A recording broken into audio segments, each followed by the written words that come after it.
Good morning. I'm super proud of our Democratic caucus for defending the voters and working families. Voters wanted to raise the minimum wage and help workers earn paid sick leave.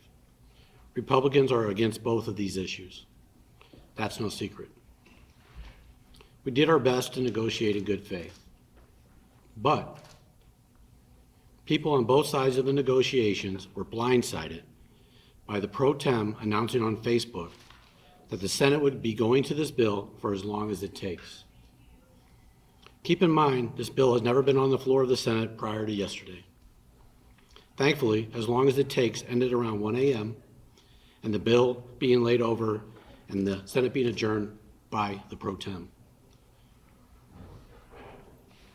I personally was in negotiations on this bill, looking to find a solution that would give relief to people, workers in Missouri, because the options were they were going to take away all the sick leave and get rid of the minimum wage. That's where we were at. We were having conversations yesterday. These conversations didn't start until Wednesday of last week with me. Nobody before Wednesday of last week approached me to have negotiations on Prop A. This is a big issue. I've negotiated a lot of issues around here. This was a big issue, and nobody came to me until Wednesday of last week. I have a good relationship from Senator Bernskoetter. Him and I, we started talking, we started our negotiations. Several occasions were interrupted, and to no fault of our own that we were doing, we were blindsided, and I'll just put it in that way. And I'm not trying to, I'm just trying to lay the facts out there because things are getting distorted. We were negotiating in good faith, and we were very, very close last night. We were so close, and we were giving a 10-minute warning that we needed to be done. That is not as long as it takes. 1 a.m. is not as long as it takes because somebody got tired. Those people weren't even in the negotiations. If anybody deserved to be tired, it was the people in that room. And I have nothing but the utmost respect for everybody in that room as we were talking through some tough issues, coming up with some out-of-the-box solutions to be able to give Missourians the thing they voted for, 57% in this state. 57%. It passed in 20 Senate districts. It passed in 109 state House districts. It passed in 6 of 8 congressional districts. That is a mandate, if I've ever seen one. However, we know our situation here in the Senate and in this legislative body. So we were negotiating to try to save those folks because they wanted to gut the entire thing. So that's where we were. We were very close. All I can tell you is we were so close. And if you ask my counterparts that were in those rooms, they will tell you the exact same thing. And the rug was pulled out from underneath us. So with that, I'll take any questions. So what do you think is going to happen next? Are you going to strike a deal and bring it back? They'll bring it back to the floor, or? I don't know. You know, I don't know what's going to happen next. I think I've tried to provide, and if anybody can, check me on this, but I've tried to provide steady, constant leadership within our side of the caucus. However, we're not seeing that from the other side. We're seeing herky-jerky moves, just out-of-the-box solutions to things. And I don't know if you all have been noticed, but the Senate has worked really well for this entire session, better than it has in probably 10 years. That's because Senate Democrats, big issues we went through, have come together because we felt like it was best for the Senate to work for the people of Missouri. And that's what we've done. Senator O'Loughlin said that Democratic leadership during the time last night was on the phone with somebody talking about what was going on the floor. Is that true? And secondly, if it is, who were you talking to? We were talking to people that represent workers. We were talking to people that represent workers, that the people that helped bring this about as far as getting sick pay and minimum wage for working people in Missouri. Well, we're trying to defend the 57%. The people we were talking to were trying to defend the 57% of the Missouri voters that voted for this. Was it just one person, or We were talking to one person. was it Jay Hummel or someone else? It doesn't matter.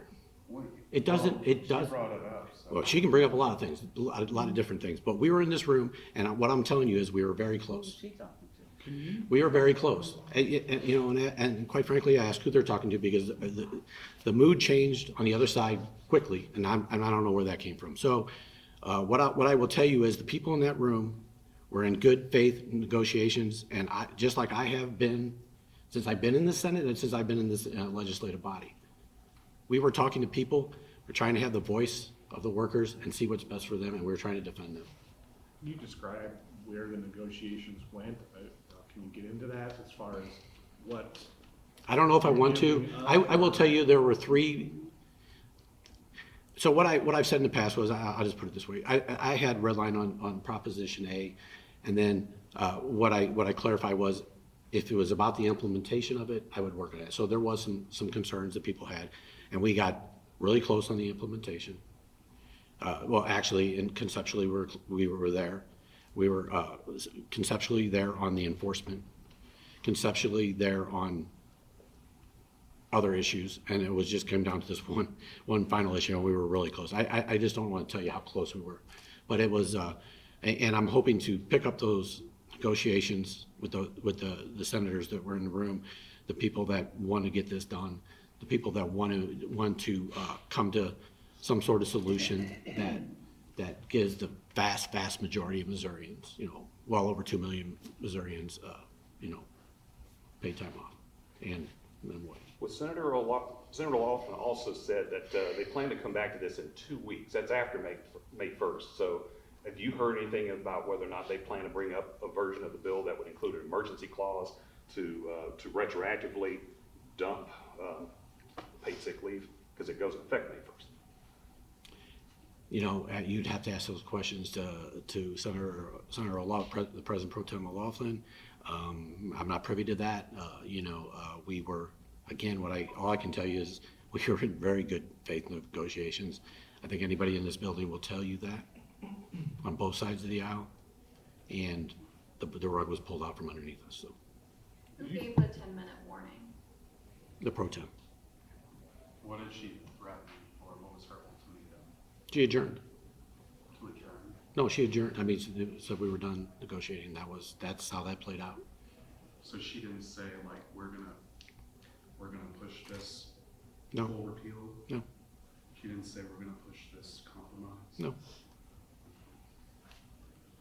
Okay. Oh, so do you think she just wanted to go home? I think as long as it takes, ended up being 1 o'clock. Okay. Really quick, just the big picture here. The House this week is expected to pass legislation to overturn Amendment 3.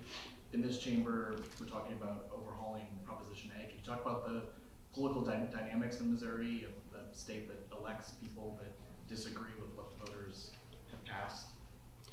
Yeah, I mean, that's good point. Again, we'll be standing up for the will. I believe our entire caucus will stand up for the will of the people, and that's what we're doing here.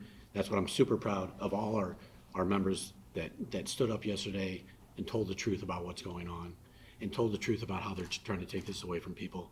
And I expect that to be the same on any issue of that if we get the opportunity. Can we expect a filibuster should the House Joint Resolution on Amendment 3 come to the Senate? I don't like to use that term filibuster, right? So again, at the end of the day, now you know what? We're going to uphold the will of the people. That's all I can say. I know that there's frustrations over the negotiations, but do you view going into this weekend as a win? I mean, you blocked a vote on Proposition A. No, I don't. No, I don't, because I was there since last week, putting my heart and soul in this to negotiate this, and then it was all pulled away. It was like it was predestined to be blown up. It was like it was predestined to fail. And that's tough when you're in a room and you're spending hours and hours and hours. I had people come back up to here that were trying to take care of their kids at home and stuff like that, the people I had to talk to, because when we make decisions like this, especially when we're defending the people of Missouri, it's not just the people in that room. It's the people in Missouri, and we have to have their voice in that room, and that's what we were trying to do. So, no, I'm not. On a different subject, Senator Huff pulled $50 million from Governor Kehoe's proposed budget to send $50 million to private schools. Any thoughts on that? I love it. Do you think that it's gonna end up being some amount above $0 in the end. And you're asking me to, you're asking me to throw these things. I don't know. I don't have a crystal ball around here. I'm not sure how things are gonna go the rest of the way. I didn't really see that coming yesterday, before it happened, so, I don't know. We're just gonna do the best we can here, and again, these folks here these senators have to get the credit, because they stood there and they held the floor, and whatever happens from this point on, that has to be remembered. Thanks, everyone. Thanks. Thanks. Thank you.